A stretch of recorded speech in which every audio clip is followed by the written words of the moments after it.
We're about to begin our meeting, so if you haven't had a chance yet to help yourself to refreshments, please do. And when you have a chance, you may also want to look at the back table where we have various awards that the Federation has received that turned up as we were moving.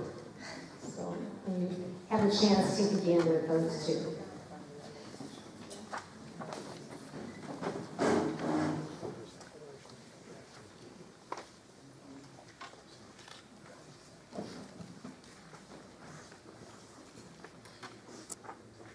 Welcome to the 93rd annual meeting of the Fort Wayne Jewish Federation, or now as we call it, the Jewish Federation of Fort Wayne. Actually, I don't know for sure that there have been 92 previous annual meetings, but we do know that we have a 93-year history of which we can be very proud. And I now officially call this meeting to order, and I would like to invite Rabbi Katapan up to deliver the invocation.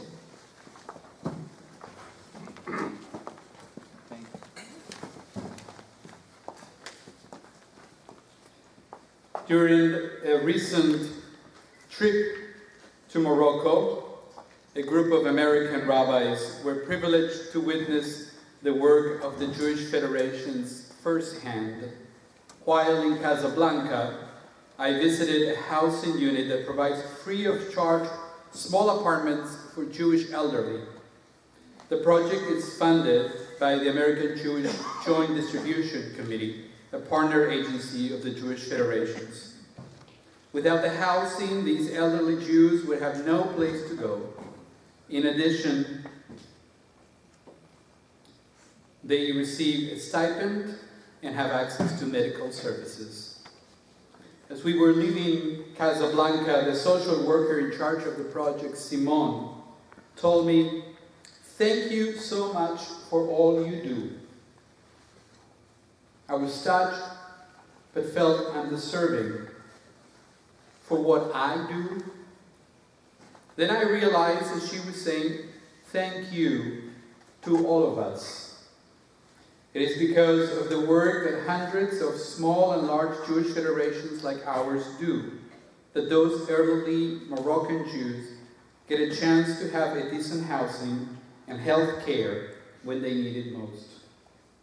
So as we gather this evening to reflect on the work that our Federation has done during the past year, let us be mindful that half away across the world, they are very thankful and appreciative Jews whose lives we touch every single day.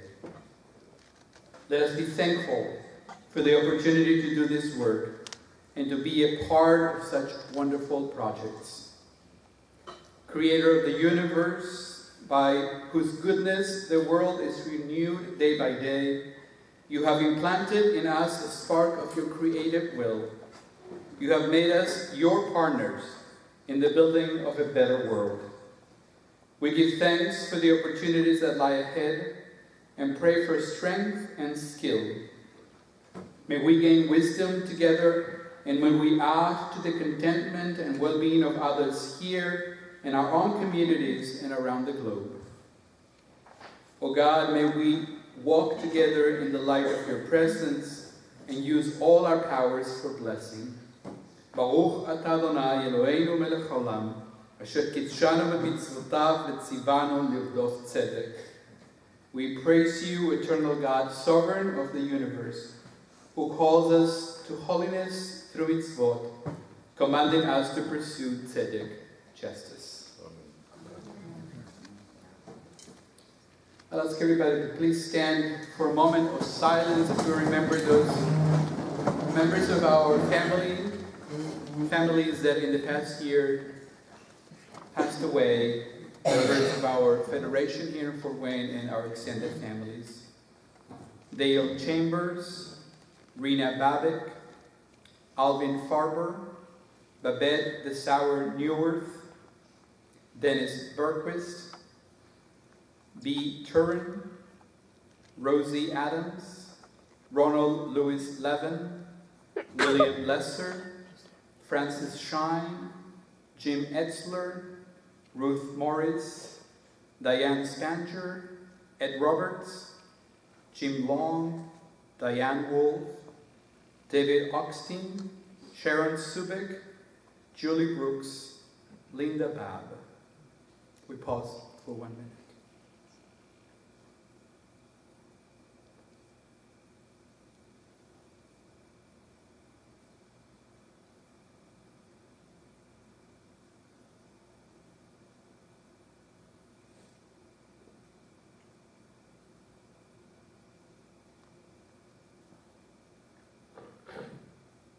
Please be seated.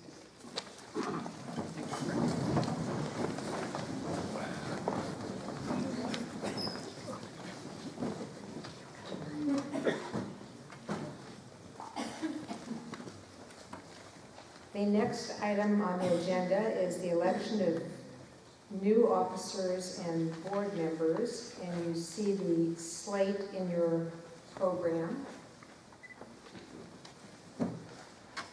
President Fran Adler, Vice President Mark Gottlieb, Secretary Jan Sarator, Treasurer Chuck Reclaim, Delegates at Large Doris Gottlieb, Jan Finkel, Arlene Lee, Kathy Sider and Ronnie Greenberg are in terms that continue. They're not up for election. Mark Levy, Chris Gray, Ron Friedman, Bonnie Pomerantz, and Shai Hadashi. Do I hear any additional nominations from the floor?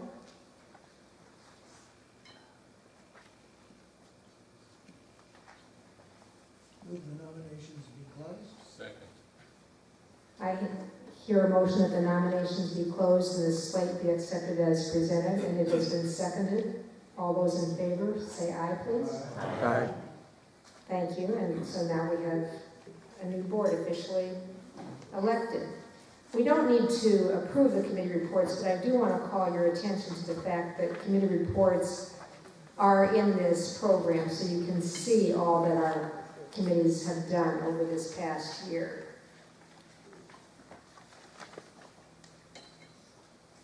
And now I call upon our outgoing treasurer, Mark Gottlieb, to present the budget, which is also in your packet.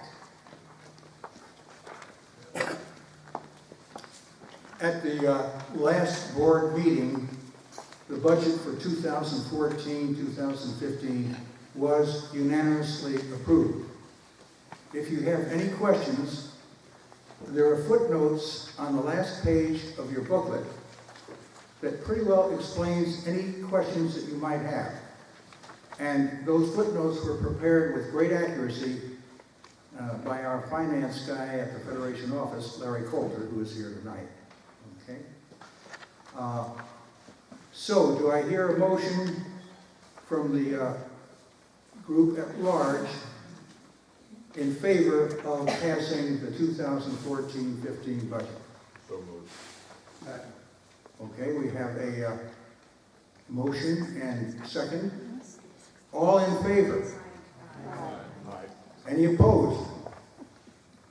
Hearing none, the budget for 2014-15 is approved. Thank you very much.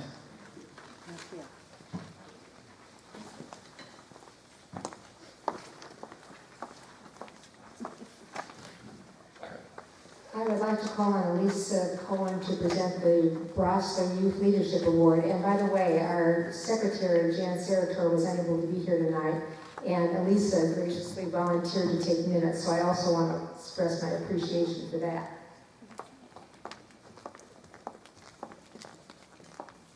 As a mother, you wear lots of different hats, so it's fine. In October of 1999, the Jewish Federation of Fort Wayne created the Bill and Clara Brosler Youth Leadership Award. Bill and Clara Brosler never had any children of their own, but throughout their lives... What? Thank you, Mike. You want me to start over? Okay. In October of 1999, the Jewish Federation of Fort Wayne created the Bill and Clara Brosler Youth Leadership Award. Bill and Clara never had children of their own, but throughout their lives they shared an active and avid interest in the activities and achievements of the Jewish youth in Fort Wayne. The total award for students in grades 9 to 11 is $500. If there are more than one recipient, the $500 is divided into equal amounts among the winners. For a single winner, the maximum amount, however, is $250. This award may be used for any Jewish leadership conference, Jewish camp tuition, Israel trip expense, NIFTY event registration, Jewish training, Jewish educational opportunity, or Jewish books may be purchased with this grant as well. The recipients were required to present a written resume to the Federation for review.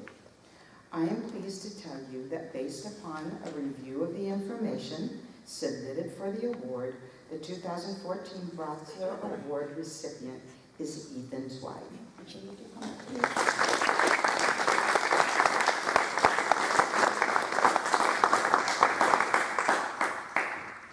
It is our understanding that Ethan is going to be applying this grant toward the semester he will be spending in Israel, right? Okay. As a part of the EIE program for a semester. His sisters Molly and Laura are both Brosler Award winners and use the award for their study abroad. So we've got this in the family, right? That's good. All right. Right here.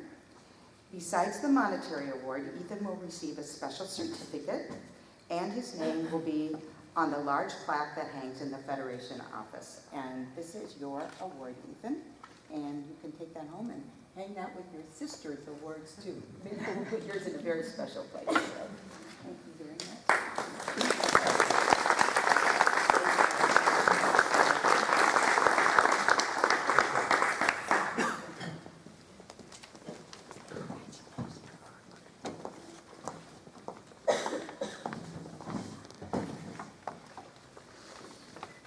We have several board members whose terms have been completed, and we have, as a gesture of our appreciation, we have planted a tree in Israel in honor of each of you.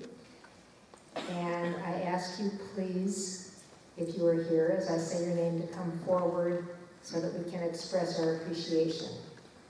Elisa Cohen.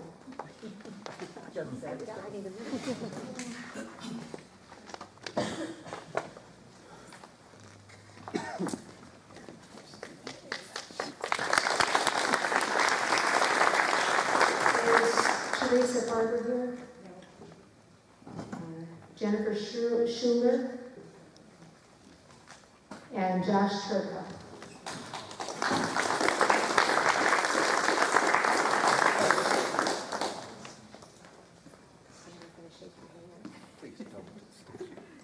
Say this, Josh.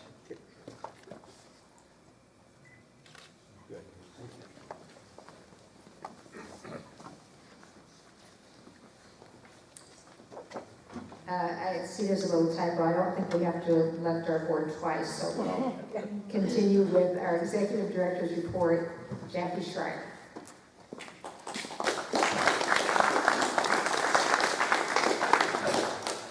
Thank you, Fran, and thank you for board members, and I'm very excited for our new board. Good evening. I hope that you had an opportunity to enjoy the lovely nosh that Arlene Lee prepared. I want to thank Arlene and thank Janet Finkel for setting up for us. Tearing down. Okay, that too, Janet. That's the big. I set up, she's tearing down. Are we a team here? Or? And Jer set up. Jer, thank you, Jer. Okay.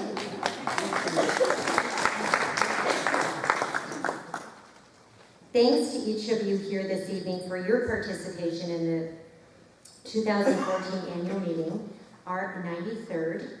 We will spend the evening looking at our history and looking forward. As you know from your program, Stan Levine and Ben Eisbart will share some insights from our past. At the conclusion of the benediction by Rabbi Hornspan, we welcome you to tour our fantastic new office. Now, if you love it, tell me. If you don't, please keep it to yourself, but you're going to love it. Our beloved rabbis will conduct the mezuzah ceremony. We will celebrate with wine and champagne and a ceremonial cake. Sharon Eisbart will take this time to speak a bit about the art in our new space.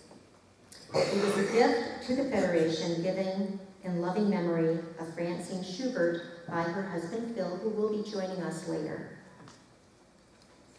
We sincerely appreciate the efforts of those involved in the development of the campus of 5200, which was spearheaded by Sally Trotter and John Stein. Having our offices located at the campus gives the Federation a great deal more visibility and an opportunity for involvement in the community. We are in debt to all those who made this possible. Our Federation exists to plant the necessary seeds for Jewish renaissance and renewal. We strive to ensure that the Jewish community never wavers on its commitment to provide human services and to advocate for just social policy, and to continually strengthen our link to Israel and the worldwide Jewish family. Bless you. The Federation also seeks to embody the core tradition of tzedakah, righteousness and social justice. There is no Hebrew word for charity. Tzedakah isn't an option, as each Jew is responsible for one another. Through programming, the Federation exists to promote tolerance, understanding, and the excitement necessary to create vibrant communities of Jewish learning and growth. It crosses all borders to pursue care for the poor, food for the hungry, and advocacy and compassion for everyone who needs it. Our goal is to promote meaningful philanthropy, hands-on volunteerism. We believe that shared commitment and the power of the individual is the key to make the difference in our Federation's community. It is our moral responsibility to ensure that we come to the aid of all Jews in need, and wherever and whenever possible, all people in need. I am proud to say that Israel is usually among the first responders for natural or war-torn areas in the world. The Jewish Agency was first on the ground to assist those in need in the Ukraine this past winter. We can be proud of the work done all over the world and here at home by the Jewish Federations of North America. So, the last 9 months that I have served as Executive Director of the Federation have been an absolute whirlwind, and I don't anticipate that changing. Our leadership believes that effective programming is imperative to our future and our success. We continue to work on these already established programs and will continue to pursue programming that fits the needs of our members and our community. Most of the programs and activities are provided without charge to the public in order to share the cultural heritage of the Jewish community. It is truly an exciting time. Please take the time and the effort to be part of it. Sign up for our email updates, check out our new website. Guaranteed you will find something in this Federation that will interest you. What a blessing it has been for me to meet and work with the many dedicated and extraordinary people that make up our community. One of my mother's mantras was, every single person we meet in this life knows something you don't. If you want to learn, then listen to what people are telling you. Hopefully, I have and will continue to listen. In a random conversation with Norman Kempler a number of years ago, he used an expression that has stuck in my head. In order to do good, we must do well. I think we were actually speaking about our individual kids and how important it is for them to study and work hard. That effort is obviously important for them to provide for themselves and their future families in a responsible way. However, it is also important for them to use their talents and resources to give back to their community and their world. We want them to make positive contributions and thus make the world a better place for its inhabitants. In essence, Norman and I were talking about Tikkun Olam, repairing the world. As everyone in this room knows, Tikkun Olam is commanded of us as Jews. In our own way, the Jewish Federation of Fort Wayne does its part to raise funds so we can do good for Jews in need. I would like to take a moment to express my sincerest appreciation to the Board of Directors for their direction, Fran Adler for her guidance, the committee chairs that make it all happen, Bonnie Smith and Larry Coulter, who go above and beyond anything I could imagine, Rabbi Katapon and Rabbi Kornspan for their continual inspiration. The staff at the campus at 5200 is like no other. We thank the Salem and the Schneider Foundations for their financial support. My husband Eric for his patience with a wife who doesn't understand the concept of a part-time job. My children who motivate me to be better than I am. And especially, I am appreciative to each one of you for your support and your commitment to the good work done by the Jewish Federation. Thank you.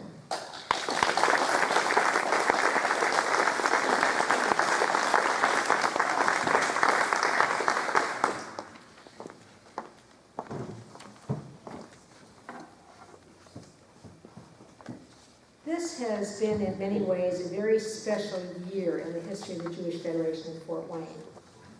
We have a new executive director and a very new home after having been located in the same building downtown for many years. These two circumstances make it an especially appropriate time to look back at a history of which we can be proud and forward to a future that holds great promise. It's been a very busy year.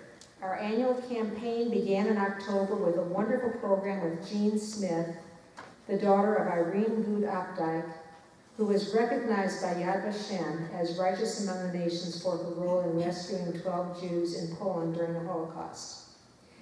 The campaign itself saw an increase of more than 10%, thanks in large part to the outstanding leadership and very hard work provided by our campaign chairs, Larry and Carol Edelman. Thank you, Larry and Carol, for all you did to make our campaign so successful. And thanks to all of you for your campaign donations.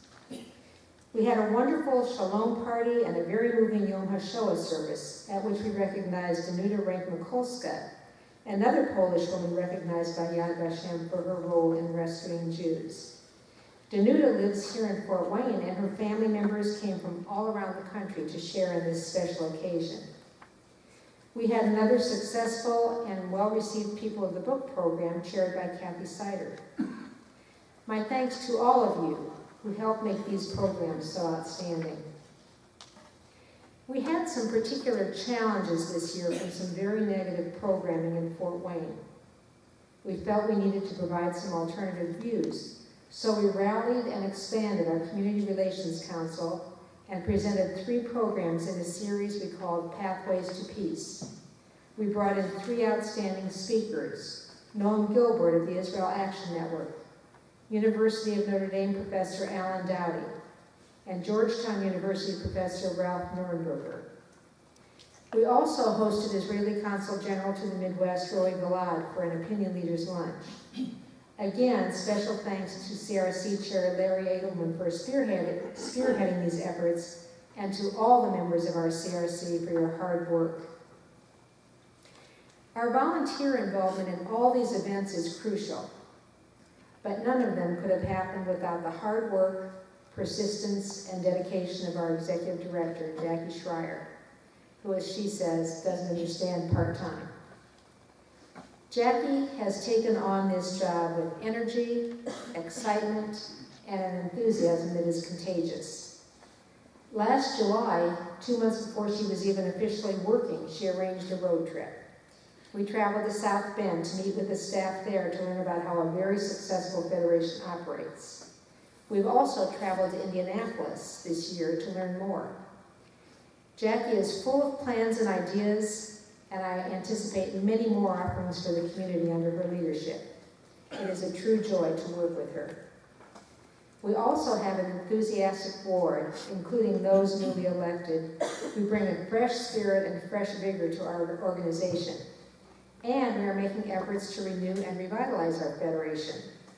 One committee, led very ably by Ronnie Greenberg, has been hard at work for several months writing new bylaws that will actually be appropriate and effective for the 21st century. Another committee, led by Chuck Replain, is developing a new strategic plan. And Mark Levy is heading our effort to take a fresh look at our allocations process. So lots of very positive things are happening. And of course, one very big reason for our excitement is our new home here on the campus at 5200. We will show off our suite of offices with great pride after our program. It is new, efficient, and very convenient. We are very grateful to Congregation Active for Shalom for making this move possible. As you can tell, it's a great time to be involved with the Jewish Federation of Fort Wayne. Our numbers may have decreased, but our future is bright. We hope you will all stay with us and participate fully in the exciting ride ahead.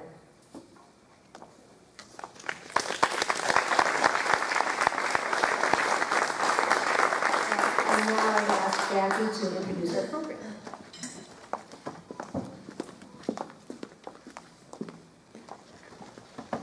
I am so excited that our two speakers I asked to come tonight did and agreed to do this. Well, not that they just showed up, but they agreed to do this.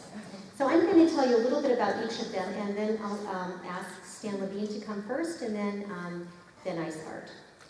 Judge Stanley Levine was appointed by then Governor Frank O'Bannon to serve the remaining term of a retiring judge in the Civil Division of the Allen Superior Court for a term beginning in 1999. He has been re-elected to 2 consecutive terms as a judge of the Civil Division of the Allen Superior Court. He is a graduate of Southside High School, Distinguished Alumnus Award, Indiana University, and the Indiana University School of Law in Bloomington. Judge Levine was a member of the Indiana Guard from 1963 to 1971 and was the staff judge advocate for the 122nd Tactical Fighter Group, Fort Wayne. He was also the legal advisor to the Common Council of the City of Fort Wayne for 12 years. He was on the board of directors and was president of the Allen County Bar Association. Judge Levine is a member of the Board of Managers of the Indiana Judges Association and the Board of Directors of St. Joseph Hospital, and has served on each of these boards for more than 10 years. He has also been a board member and an officer of several community organizations and neighborhood associations. He has been the probate judge of the Allen Superior Court for most of his 15-year term, and also served as the mental health judge of Allen Superior Court. Judge Levine was honored in 2010 by being named a distinguished barrister by the Indiana Lawyer newspaper. Once upon a time, he was president of the Fort Wayne Jewish Federation. He has 4 children. He has 3 grandsons, Alec Bouchard, Cole Bouchard, and Benjamin Joseph Levine. He will soon be papa to his first granddaughter. Ben Eisbart is Vice President of Human Resources and Corporate Compliance Officer for Steel Dynamics, the 5th largest mini-mill steel maker in the United States. After working for several years as an investment executive, Ben and his wife Sharon moved to the Fort Wayne area in 1972, where he served as the executive director of the Fort Wayne Jewish Federation. In 1979, he was recruited away by OmniSource, where he was involved in sales, marketing, and administration. Ben has been very active in the Fort Wayne community for more than 40 years.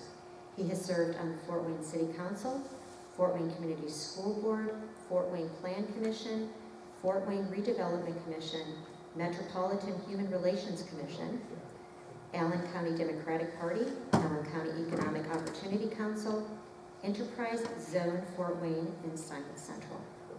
He was appointed as Allen County's representative for the Economic Development and Redevelopment Councils, Governor's Representative, Indiana Office of Utility Consumer Counselor Advisory Council, I'm not done, Fort Wayne Civic Theater, and Fort Wayne Museum of Art, Capital Improvement Board, AWS Foundation, IU Jewish Studies Program, Greater Fort Wayne Incorporated, Mayor Henry's Personnel Selection Team, Legacy Task Force, and Quest. He was named a Sagamore of the Wabash by Governor Evan Bayh in 1993. Ben will reflect on his time with the Jewish Federation. So please welcome Stan Levine.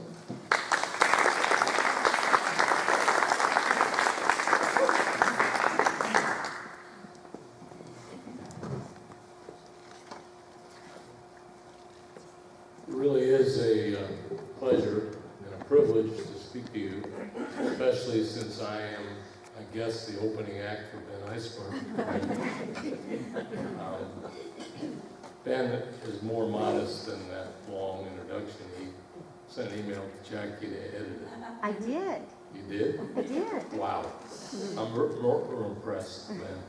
I'm going to speak to you about my father, Joe Levine. And as you know, he talked different than I did. He always talked like this. And I tried to figure out why did my father talk like that. And I think it's because he hadn't cleared his throat since 1934. My father was born in Maladechna. I don't know if you know where Maladechna is. It's in Belarus. Sounds like Anatevka, Maladechna. His mother was Shivya, the storekeeper. His father was Zalman, the bookbinder. His grandfather was Mendel, the blacksmith. And in 1915, the Russian army was retreating, and all the Jews of Maladechna left. In fact, the whole town left. And they got on boxcars and traveled to Minsk, which is now the capital of Belarus. And they arrived there, I think it was the high holidays.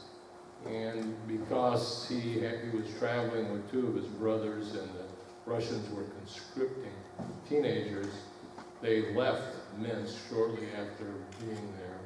And they traveled, they went the wrong way to the United States. They traveled east in boxcars through Russia, Siberia, and landed up in Harbin, Manchuria. My father told a story they kept kosher, so they would stop at little towns on the railroad track, on the railroad, and each kid, one would buy fish, one would buy bread, because they kept kosher, one would buy something else. And my poor grandmother didn't know till the next stop whether the kids got back on. The trip took about 2 years, and it went from, the family didn't know where they were, the family found them in Harbin, Manchuria. They traveled from there to Seoul, Korea, to Kobe, Japan. They had a stop in Honolulu, and then my father said 26 days and landed in Angel Island in San Francisco, then took a train across the whole United States. This is 1917. My father was 9 years old. And they were in New York and took a train to New Haven, Connecticut, where he grew up. My father said when he got to the family, he wanted to say the first American word that he knew. So he got up on a chair and he said, "Son of a beach." He was quickly told that was not to be repeated. So he went to grade school. A couple of days later, and what's your name? Yosef, you're Yosef, you're Joseph, and Yena was Jonas, and Shmolka became Sam, and Rivka was Beatrice, and they found he had two brothers named Sam. So one was called Sam Israel, and the other was Samuel Brown. He had a paper route in New Haven, and he went to Franklin and Marshall College. Years later, my father, we were coming back from New York. He said, "Son, I want to take you to see F&M." So I said, "Okay, we'll go." It was a nice little campus. He said, "I'll show you where I lived." So we could go to this rooming house, and this little old lady comes out, a little old, naturally. And he says, "I'm Joe Levine." And she says, "I remember you used to take women to your room." My dad goes, "I think we better get going." He met my mother at a Jewish resort in the Catskills, and he told me how he didn't like the place, and he was checking out, and this beautiful woman was walking down the stairs and had shorts on. She had beautiful legs. So he stayed, he checked in, and he met my mother, who had grown up in Staten Island. She was like third generation by then, so he was an immigrant, and she had lived for many years. The Price family came to the United States in 1848. After graduating from Franklin and Marshall, my father was a parole officer, and that's a dangerous thing to contemplate my father with a gun. He also was offered a political job by Governor Lehman to be the clemency supervisor, and he didn't want a political job, so he took a civil service exam and he came in number 1 and was the executive case supervisor for the entire state parole system in New York. Among the stories that he told me, one night he was working late, and it was about 1 o'clock in the morning, and he said I was punchy. As he was walking out, he was singing at top of his lungs, "Oh, my mother comes from Ireland," and way in the back says, came an Irish voice, says, "Levine, you're lying SOB." After he left the Division of Parole, he was in business for a while during World War II. And as most of you know, he went to Germany to work with Holocaust survivors. And spent a year from 1945 to 1946. And it was a terrible time for Jews. And the Joint Distribution Committee and UNRWA did a wonderful job with the Jews. And he came back, my sister didn't know who he was. I was 7 years old. She said, "Who's that man sitting on the bed?" So it was a little bit of an adjustment. Then he, at age 40, he got his first driver's license and drove to Florida and worked for the UJA. And we came, after 6 months with the UJA, he got this job as the director of the Fort Wayne Jewish Federation. I'm sure it was a culture shock for my father to come to this country. It was a culture shock for me to come from New York City, where we closed the schools for Jewish holidays, and I get to Harrison Hill in the 4th grade, and the teacher says, "Here's a boy from your church." I knew I wasn't in Kansas or anyplace else. I went to Southside, and I got a chance. I was offered, yes. I'm sorry, we're looking at pictures. Okay, well, both are nice. I was offered to be the minister in the Easter Assembly at Southside. I turned it down. I don't think my father would have approved. I often ask my father, did you know in New York in the 40s what was happening to the Jews in the Holocaust? And I got a pained look on his face. And I've been to the Holocaust Museum.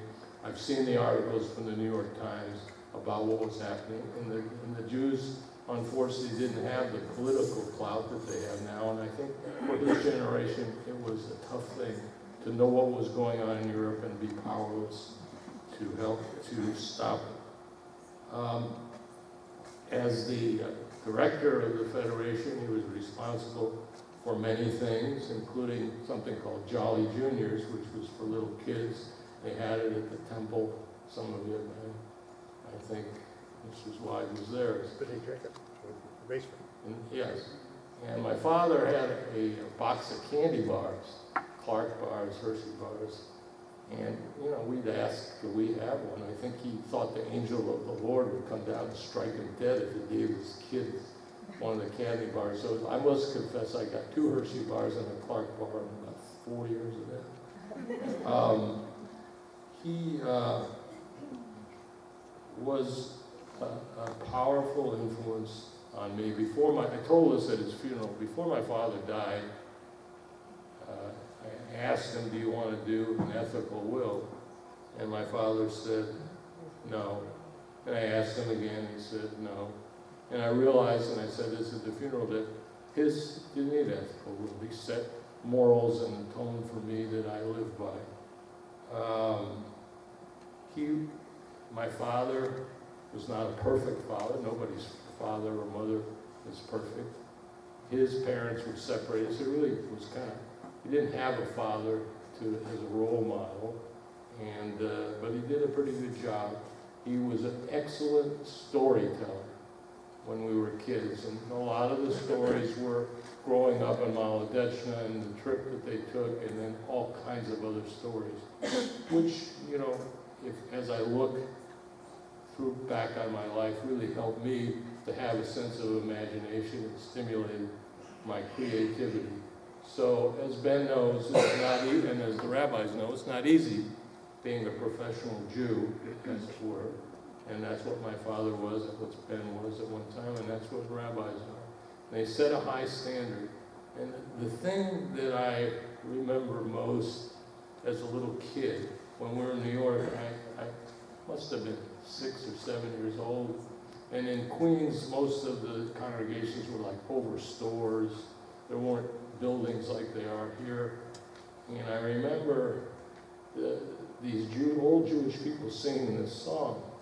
And they were crying. I said to my father, "What's the song?" He says, "Hatikva."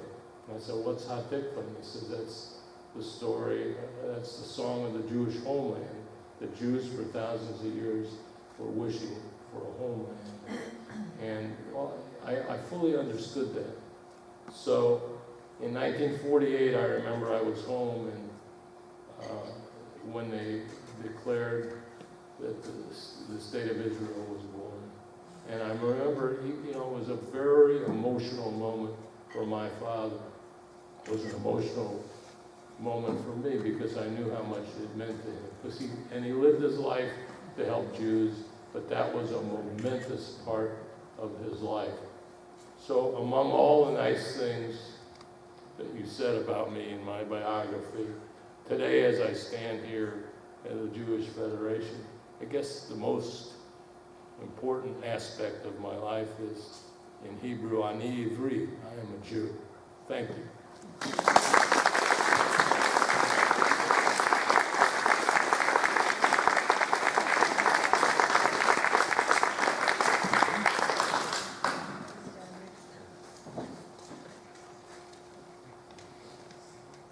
If I could talk this way but watch that way, it would be even more fun. Stanley, that was great. Thank you for asking me to reflect on the Jewish community of the 70s. It's been a while since I thought about that in any formal way. But we came to Fort Wayne in 1972 as the post-war generation was coming to a close. For American Jewry and for the Jews of Fort Wayne, the generation had been a decisive one. We experienced the almost total integration of American Jews into American society and the establishment of the State of Israel and its emergence as the prime focus of our Jewish identity and concern. More than a quarter of a century had passed since the Holocaust ended, yet its memory was etched into our psyche. In 1972, Sharon and I relocated from the rolling hills and the lush valleys of Connecticut to the soybean fields of Indiana to begin a new career, from stockbroker to Jewish communal worker. So how did this happen? Funny you should ask, and so I'll tell you. The late 60s saw the assassinations of Dr. Martin Luther King and Bobby Kennedy. American cities were set aflame. LBJ uttered, "If elected, I will not serve. If nominated, I will not run." And my tour of duty with the Army had come to an end after serving overseas in Korea and subsequently in Washington, D.C. Recently married, we left our nation's capital to set up home in New Haven, Connecticut, and I to begin a new career with a brokerage firm called Shearson Hamel. Life was good for the Eisbarts, close to family, close to the ocean, and the New England countryside. We became active in community life and, more importantly, Jewish communal happenings. We transformed an old farmhouse and a barn into a vibrant temple. We became active in Jewish family service and in the Jewish Community Center. We were involved in the New Haven Jewish Federation and UJA's Young Leadership. And then, on separate missions, Sharon and I went to Israel and came away from that experience reborn. Doing Jewish transformed our life. We just knew that that's where we wanted to spend our time, not as an avocation, but as a vocation. And that's how I came to interview for a position as the Executive Assistant Director of the Richmond, Virginia Jewish Federation. And what an interview that was. As I walked into the Jewish Federation interview, a leader of the community. Is anybody from Richmond or has family in Richmond? Does the name November ring a bell? Well, Neil November was the president of the Jewish Federation at that time, and as I walked in, he said, Mr. Eisbach, and I apologize for my non-Southern accent, Mr. Eisbach, are you a member of our club? And I was talking, I said, Mr. November, I have no idea what that club is. Well, he said, everybody should own a slave club. Thinking, this is not going to turn out to be a good interview. Well, there was a dowager next to him, and she saw my face turn ashen white, and she said, oh, he's just kidding.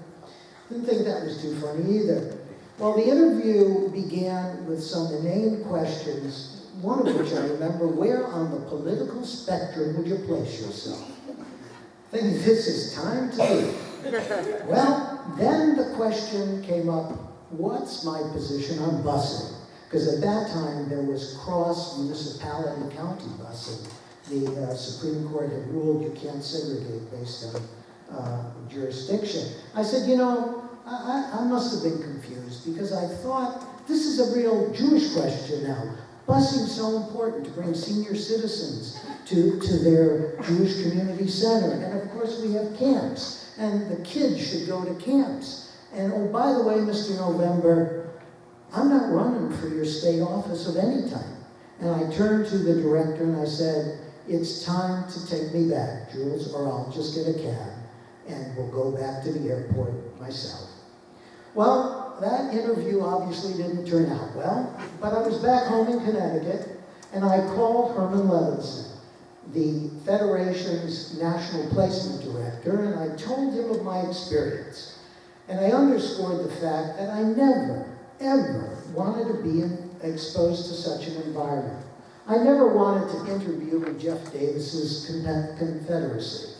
Boy, did I tell him. And when I hung up, I thought I'd never hear from him again. So Sharon and I set out to have a family and began looking at homes in which to raise our newly-born child, Joshua. The stock market offered us an opportunity while our Jewish communal dream remained unfilled. And then about 3 months later, I got a phone call from Herman. Ben, I have an opportunity for you. I want you to go to Fort Wayne. And I said, Herman, you didn't hear me the last time. I don't want to go to Texas, and Fort Wayne is in Texas. He said, no, this is Indiana. I said, all right, where's Indiana?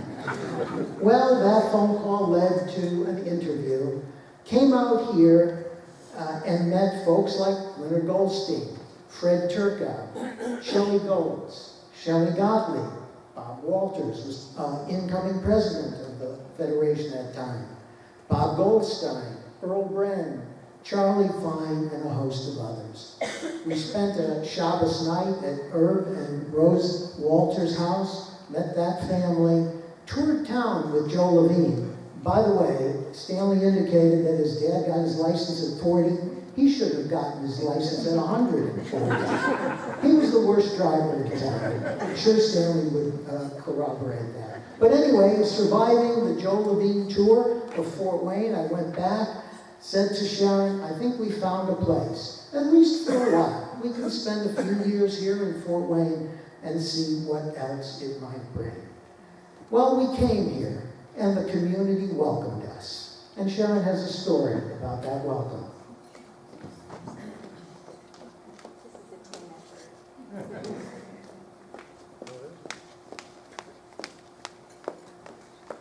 I actually would rather look at pictures, but you have to hear the story because it's fortuitous.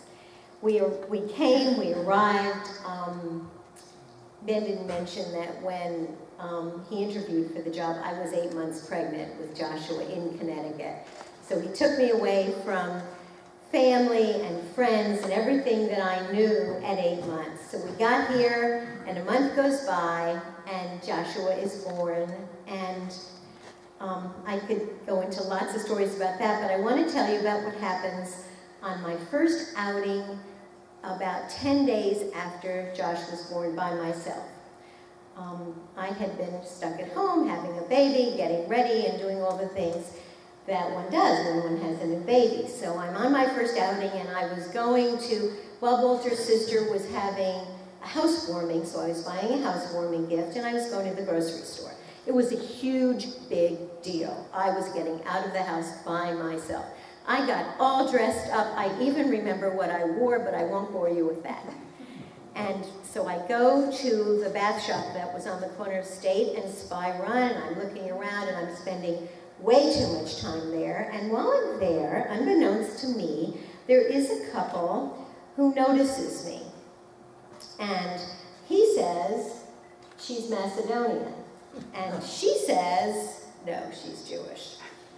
So that ended that. So I spent whatever time I needed to, bought the gift, and then I went to the grocery store. And we were living at Canterbury at the time, and did my grocery shopping, and had my cart filled with groceries, and bring my cart out to the car. And by then, I'd been gone a really long time. I spent way too much time. Ben is alone with this new baby. You know, God knows what he's doing with this new baby, and I needed to get back. And I start looking for my keys. And there are no keys. There are no keys anywhere. So I go back into the grocery store to find the keys. Can't find the keys, you know, schlepping the cart. Come back out to the car and throw the purse upside down. No keys. And I'm, at this point, really frantic. Well, who do I see? The same couple. The one, you know, the guy who thinks I'm Macedonian and the woman who thinks I'm Jewish.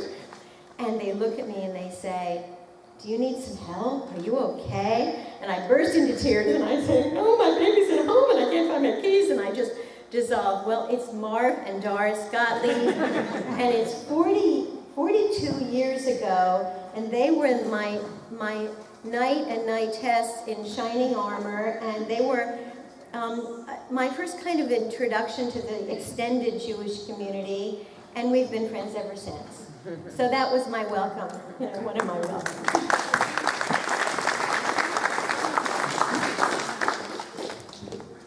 The Jewish community in general is extremely pluralistic and voluntaristic, so both localized and so diffuse that its decisions reflect the attitudes of individual Jews, of different synagogues or membership organizations, of local communal groups, as well as national agency and leadership. Many Jews, perhaps most, have a strong sense of their identity as Jews and even a desire to preserve and enhance the character of that identification. Most Jews share a concern with the continuity of Jewish identity for this generation and succeeding generations, even though they will disagree about the primacy of ethnic, religious, or ideological factors. American Jewish life is a complex situation. And when we came to Fort Wayne, we found 1,200 Jews who shared all of those ideologies. Joe retired in August of 1972. I started the job the next month in September of 1972. During that time, Fred Turkow, who was Community Relations Chair, was so insightful and so pro-involvement in the community that he offered us the opportunity to meet with the then Mayor of Fort Wayne, Ivan Levemoff, and his wife, Kay. We had dinner at the Old Summit Club that evening, and in the midst of the dinner, Ivan's radio, now the radio at the time was about this big, not a cell phone, went off, and you may recall, those that have been here, that were here at that time, there was in southeast Fort Wayne, there was a bit of a burning of a building. The community had difficulty in some way with some racial overtones. He left the meeting and went out and, as a good mayor, solved that problem. At the same time, we also, Fred introduced us to Jerry Henry Sr., the father of our current mayor, and his wife Marge. I remember that quite well because, as Sharon mentioned, she was pregnant with our first and Marge with her 16th. But then came October 1972. that should ring a bell. The October Munich massacre at the Olympics. And we gathered together as a community, sharing the sorrow and affirming life at that time. If Eastern Europe was a fading Jewish memory, the state of Israel is a glowing reality. Our people had its homeland back, and Israel now influences nearly every part of our Jewish life around the world. But on Yom Kippur, a year later, 1973, the glow of that reality faced extinction. We were members of both synagogue and temple, but we spent Yom Kippur at the shul on Fairfield Avenue. And during that service, word came that something terrible happened in the Mideast. And I can remember going with several to the Fort Wayne newspapers, AP and UPI section, listening to, because again, there were no computers at the time, there were no cell phones, and listening to the horror that was occurring to our people in Israel as the Yom Kippur War began. We held a community meeting in this very building, in the sanctuary. Several of you, I suspect, were here at that time, and if you were, there was an indelible mark etched in your soul. We were led by a fellow who's since passed, Joe Gerson. Joe Gerson rallied this community to a point that I don't think since it has seen. Joe was a fervent advocate of Israel and doing Jewish, and I remember him coming to the office, getting together with the board, and there were several others involved, but we then decided, what could we do here in Fort Wayne, Indiana to help our co-religionists in Israel? What could we do? We could raise money. So we took the first group and went to OmniSource and met with Irving Rifkin and his son Leonard. Quickly converted them to givers, and of course, then we went to the next family in town, the Levins, and converted them too. And lo and behold, we held an emergency meeting that evening in the sanctuary. It was so an emotional event. It's almost hard to explain it. It was so emotional, and I was so concerned about Joe that I don't see Moish Saferstein, Dr. Saferstein, but I'd asked Moish if he would bring a sedative along, a needle, that in case Joe somehow got over the top, we could sedate him and settle him down. During that time, Myron Goldman, Gucci, benefactor of Gucci, who was not a proponent of the Federation, certainly not negative, but just another guy in town, walked into my office, the old office in the Follinger Center, and in 1973 presented us with a check of $10,000 to add to what this community raised. And what the community raised in 1973 was nothing short of remarkable. Our UJA campaign that year raised $575,000. And that was on top of an Israeli bond campaign that raised $500,000. The war, thank God, ended quickly, and things were back to normal.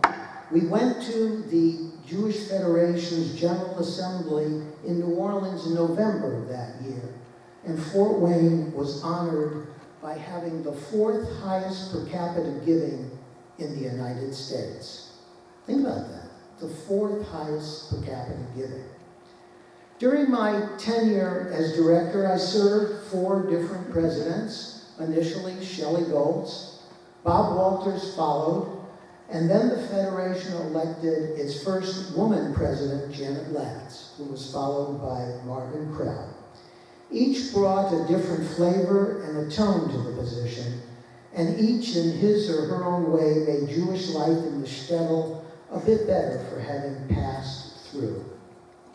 And so I'd like to call on Bob to share a few anecdotes during the time he was president.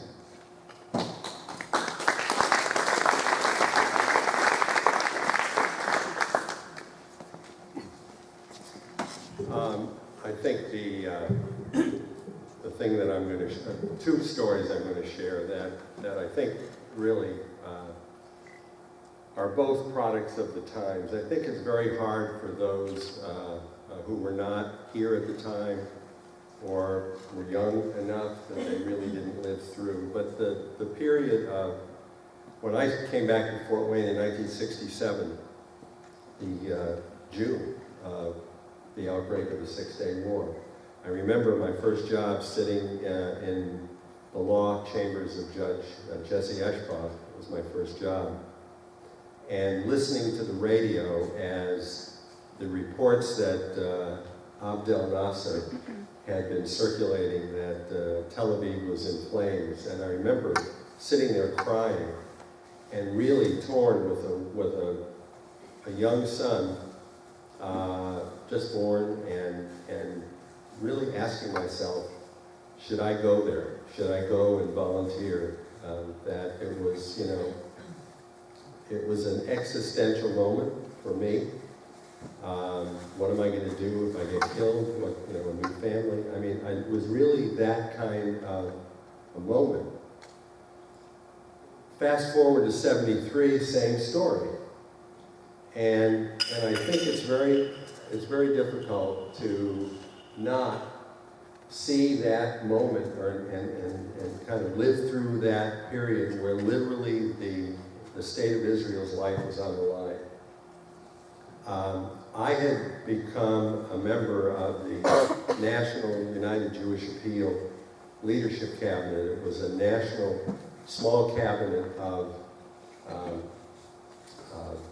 dedicated people who traveled around the country soliciting for the UJA.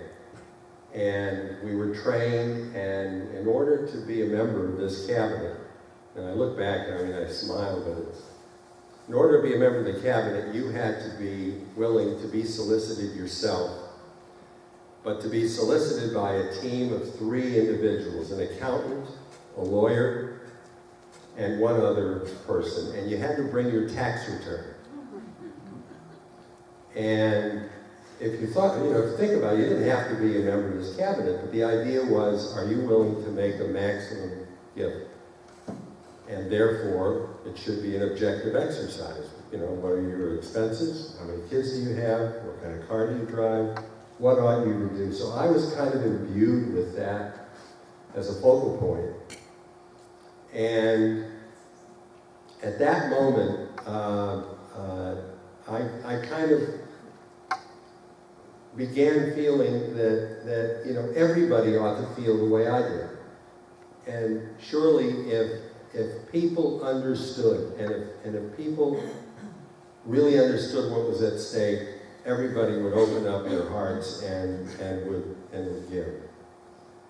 So I basically, with Ben, you know, because at that point I was Federation president, we decided, you know, how can we really explode our campaign and have a much bigger campaign than we had ever done before. Announcing that you're having a campaign and just hoping that people will give is just not working. It's not working enough at the time for me. There is no substitute, and that's the way I have been trained, for individual one-on-one solicitation, eyeball to eyeball. The idea was, sit down with one person, talk to that person, talk about what the needs are, look in their eyes, try to get them to buy into the idea of standing up on the Yehudi and giving.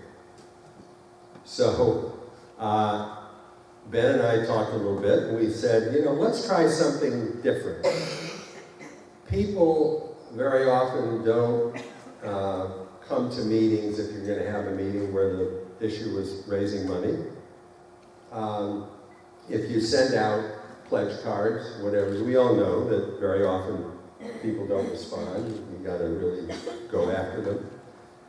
So what we decided to do for this year, for this particular year, I think it was 1975, was we drafted a letter, and it went to everyone in the community, and it basically was designed to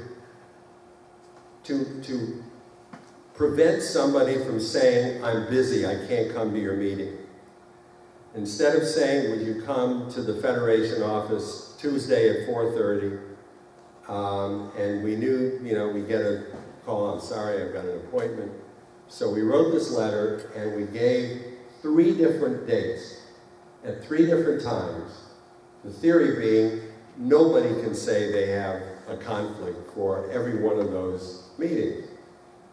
We sent it out fully anticipating that we probably would get 0 response. There was a lot of response, some negative feedback, as they say, and one wonderful story, of many, many wonderful stories. We raised a lot of money, and the response really was quite gratifying. One story that stands out in our mind, and that was the fellow who had a rag business, Morley Wember, had a rag business in the building that is now Club Soda. And Morley had not really given in the past, and we decided, this would be an opportune time to take someone who hadn't given it all, sit down, talk, and bring everything out. And I was going on, and Ben was talking, and I was talking, and we were trying to bring him in. All of a sudden, Ben kind of gives me a little poke, and he says, he's asleep. So I looked at Ben, and Ben looked at me, and Morley was just like that. And so I whispered to him, so he coughed, and I dropped something on the floor, or whatever it is, and finally Morley came to and kind of woke up. I think he did pledge something, and that was a wonderful success story. One other quick story, and again, it's a function of the times, and this one is serendipitous. This was probably 1976.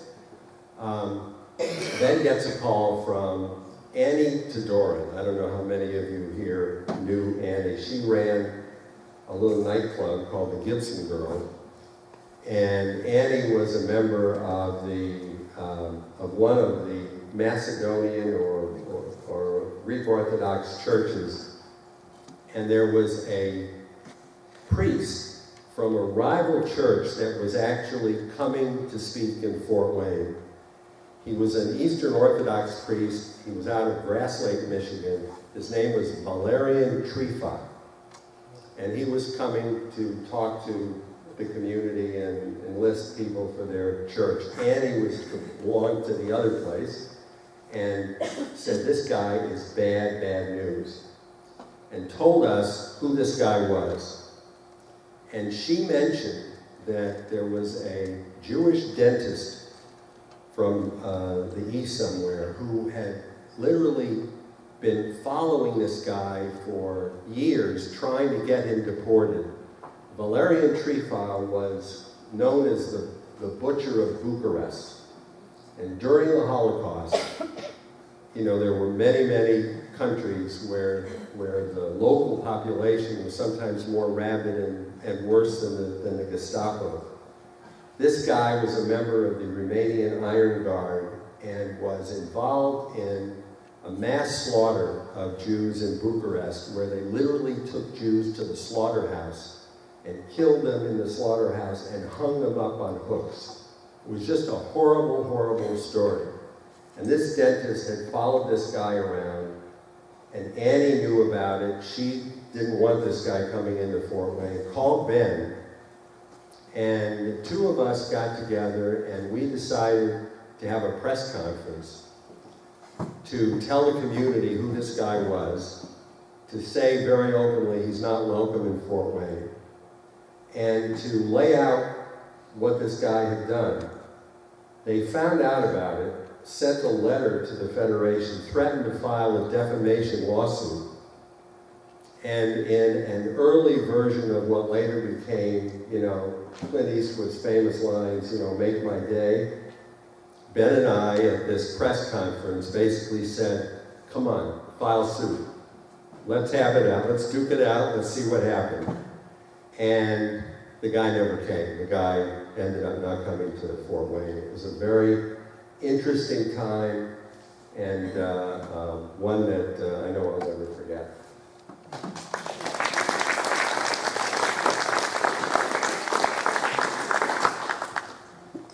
Well, so what did we do in addition to that during those years? Our Community Relations Committee was quite active. At the time that I came, the bishop was Bishop Pursley. The more senior members of this group gathered may remember him. And he was located in the Chancellery. Chancellery is right next to Cathedral downtown. And being new to the community, I wanted to meet members of the religious community. So I called up and got an appointment with the bishop. And Bishop Pursley always used to smoke cigars. And when you go to the Chancellery, it's like ascending the stairs up to heaven, because his office was up the stairs. Got in, began to introduce myself, Ben Eisbart, Federation, all that stuff. And from that point, for the next 10 or 15 minutes, I felt like I was his father confessor. Because at the time, there was a priest by the name of, great guy, by Father Tom O'Connor, who was at St. Mary's, quite to the left of center and causing the bishop a lot of heartache. And he was explaining to me that the Catholic Church needs to have a center, and Father Tom is moving off in the wrong direction. In addition to that, our friends at the Missouri Synod decided at that time they wanted to convert us. And they were preparing and had prepared booklets that they would share with the community and with our Jewish community so that we could see the light of the way. Well, the Missouri Synod happened to be located down the street. So our Community Relations Committee walked there and tried to show them the error of their ways. Our Jewish community, again, under Fred Turkow and now under Larry Aitman, was exceptionally active. During those years, the 70s, we created Jewish Summer Day Camp. You saw some photos of that. That was Camp Haveri, which now is known, as you know, as Camp Joe Levine. We introduced a Jewish community-wide survey to aid our federation in planning programs and services tailored to meet the specific needs of the Jews of Fort Wayne. We were the first federation in the state to allocate funds to help establish IU's Jewish Study Program, and we continue to do so today. Working with the Indiana University Higher Education Television Network, we created, and think about this, the internet wasn't even in Al Gore's mind at this time. We created a live and videotape award-winning series called Portrait of a People, which was broadcast simultaneously to several sites throughout the state, which featured IU professors and two-way questions and answers. It won the B'nai B'rith Haber Award, as well as the Council of Jewish Federations Innovation Award. We resettled Jewish families from the Soviet Union and from Iran, some of whom still are here today as Hoosiers. Our Young Leadership Program was created, and we initiated leadership retreats, Shabbat gatherings. Nationally known speakers like Rabbi Yitz Greenberg came, and we created at the time the Shalom Party, which at one time at Zoli's hosted over 250 folks immersed in the theme The Way We Were, as we imported food from the Lower East Side. It was held at Zoli Chalet. The People of the Book lecture series was established, created in memory of Dr. Alex Honig, a Holocaust survivor and the first chair of our adult education program. And we had authors like Chaim Potok come and speak in Fort Wayne. Many retreats with klezmer music and speakers like Dr. Alvin Rosenfeld were held on subjects like secularism, the new Jewish religion. Carol Sandler and Bob Walters chaired an exciting program for newcomers of educational, cultural, and social programs. And Carol Edelman chaired the project of creating the Shalom Book and our version of A Welcome Wagon. Meyer Ruchman, whose photo you saw, Mr. Israel Bonds in 1979 celebrated his 80th birthday doing what else? Raising money for Israel Bonds at a kosher dinner which was held at the Marriott and featured comedian Lou Mason. Our cultural series for that year, that season of 79-80, featured Dr. David Sidorsky from Columbia on the topic liberalism, conservatism, and Jewish communal responsibility. Frank Cervasi spoke on his book, The Life and Times of Menachem Begin, Rebel to Statesman. Dennis Prager, those of you that listen to right-wing radio, at that time was with the Brandeis Institute, and he came and spoke on the topic, Where Have All the Young Jews Gone? And Rabbi Meyer Kahana came to town and stimulated the community with his talk, Jewish Responsibility as I See It. Now well-known CNN commentator, but then reporter for the Jerusalem Post, Wolf Blitzer came during that year and spoke on A Look Behind the Headlines. And the series ended with actor Murray Horowitz doing his one-man show, An Evening with Shalom Aleichem. The 70s in Fort Wayne were exciting times for me as an executive director doing Jewish in so many ways. And while I have been fortunate to have had the opportunity to have some challenging and fulfilling roles in our community, I can truly say that I enjoyed none better than being at the Federation. So thank you for giving me this opportunity to relive a small part of that era.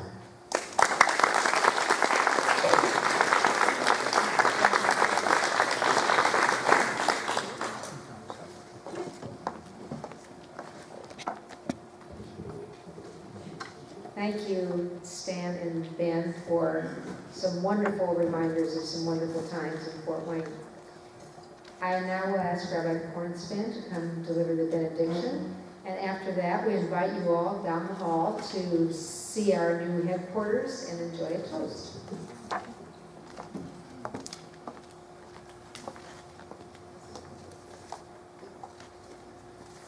As I was walking up here, I heard everybody praying. Please, God, let him keep it short. Well, that's usually what the closer does. I want to say that it was really very inspirational to hear the speakers be present at this meeting. So many memories come into our minds, those of us who were there, you know exactly where we were when the 67 war broke out, or in my case, preaching on the Bima in 1973 when a member of my congregation was known as a wise, how would you put this nicely? He liked to tell jokes a lot. So he came up in the middle of the sermon and said, you know what happened to Israel? And it took me back because I don't know, was he pulling a practical joke or was this for real? And I realized it was for real. Of course, well, right, you know what happened then. One of the only funny things I do have to share because of what you said about the South. I spent some time in the South at one time of my years, and my congregation wanted me to meet a very influential Protestant minister. So I went in to the office, and the secretary said, and I'm also not good at the Southern drawl, he said, oh, Reverend so-and-so, he's added a lynching.